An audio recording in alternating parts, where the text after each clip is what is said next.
আমি ঝন্টু আলী শেখের কথা উল্লেখ করেছি স্যার। ঝন্টু আলী শেখ একজন হাবিলদার।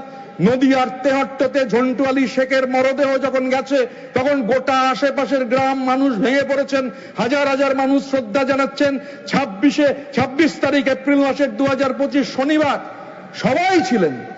আমাদের পার্টি তো বটেই, অন্যান্য রাজনৈতিক দল ছিল না কেবল একটিমাত্র রাজনৈতিক দল। কুইজ মাস্টার হওয়ার প্রয়োজন হয় না এটা জানবার জন্য। যে কেউ জানেন বাংলায় যে কোন রাজনৈতিক দল যায়নি।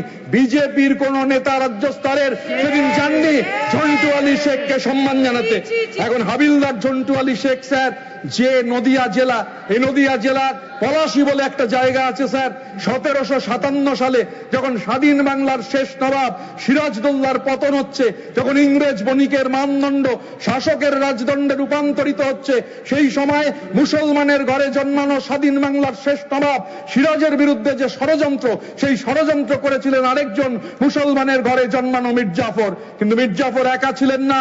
মুসলমানের ঘরে জন্মানো মির্জাফরের সঙ্গে হিন্দুর ঘরে জন্মানো জগৎ শেঠ, হিন্দুর ঘরে জন্মানো রায়দুল্লভ, হিন্দুর ঘরে জন্মানো উমিচাঁদ এই ষড়যন্ত্রে সামিল ছিলেন। আর পলাশী রামবাগানে সিরাজ পরাজিত হয়েছিলেন। কিন্তু বাংলার মাটি এটা দেখেছিল, বাংলার মাটি এই বার্তা দিয়েছিল যে সিরাজের জন্য, মুসলমানের ঘরে জন্মানো সিরাজের জন্য রক্ত দিলেন কারা? রক্ত দিলেন মুসলমানের ঘরে জন্মানো মীর মদন আর হিন্দু ব্রাহ্মণের ঘরে জন্মানো মোহনলাল। এই যে ইতিহাস, এই ইতিহাসটা আপনি চাইলে মুছে ফেলতে পারবেন না। 1757 100 বছর বাদে স্যার 1857 মহাবিদ্রোহ, first war of Indian independence, আমাদের বাংলার ব্যারাকপুরে মঙ্গল পান্ডে, ঈশ্বর পান্ডে তারা শহীদ হচ্ছেন। এবং বেঙ্গল রেজিমেন্ট স্যার ডিসম্যান্টেল করে দিল ব্রিটিশরা। আজও বেঙ্গল রেজিমেন্ট নেই আমাদের সেনাবাহিনীতে, আজও বেঙ্গল রেজিমেন্ট নেই। আমাদের রক্তে আজাদ হিন্দ ফৌজের ইতিহাস রয়েছে। মহাবিপ্লবী রাসবিহারী বোস, দেশনায়ক সুভাষচন্দ্র বসু, সেলুলার জেলের 585 জন যে বিপ্লবীর নাম, তার মধ্যে 398 অবিভক্ত বাংলার বাঙালির রক্তে লেখা রয়েছে আন্দামান সেলুলার জেলের ইতিহাস।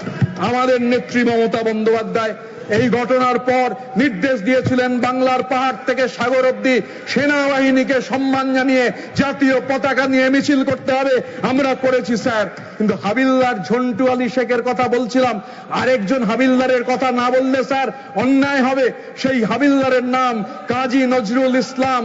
কাজী নজরুল ইসলাম ব্রিটিশ ইন্ডিয়া রেজিমেন্টের সেখানে হাবিলদার ছিলেন। সেই কাজী নজরুল ইসলাম তিনি একটা কবিতা লিখেছিলেন কোন সংগঠন তৈরি হওয়ারও অনেক আগে, এই সংগঠন তৈরি হওয়ার অনেক আগে কাজী নজরুল ইসলাম তিনি লিখেছিলেন বিদ্রোহী বলে একটা কবিতা। এই যে পাক অধিকৃত কাশ্মীর, এত মানুষের সমর্থন, সবাই সমর্থন করছেন, তা সত্ত্বেও কেন পাক অধিকৃত কাশ্মীর আমরা দখল করতে পারলাম না প্রশ্ন উঠছে। আমি যে কথা বলে শেষ করতে চাই, আমি হাফ এ মিনিট নেবো স্যার।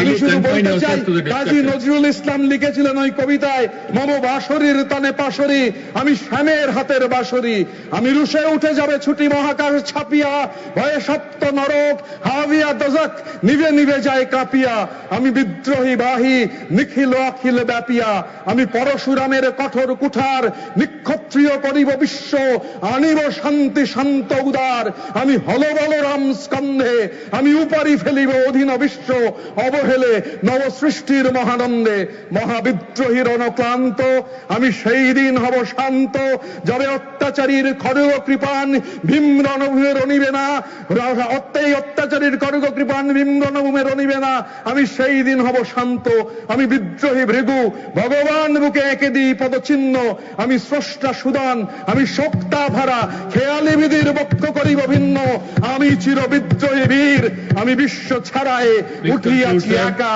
চির উন্নত শির। জয় হিন্দ, জয় বাংলা।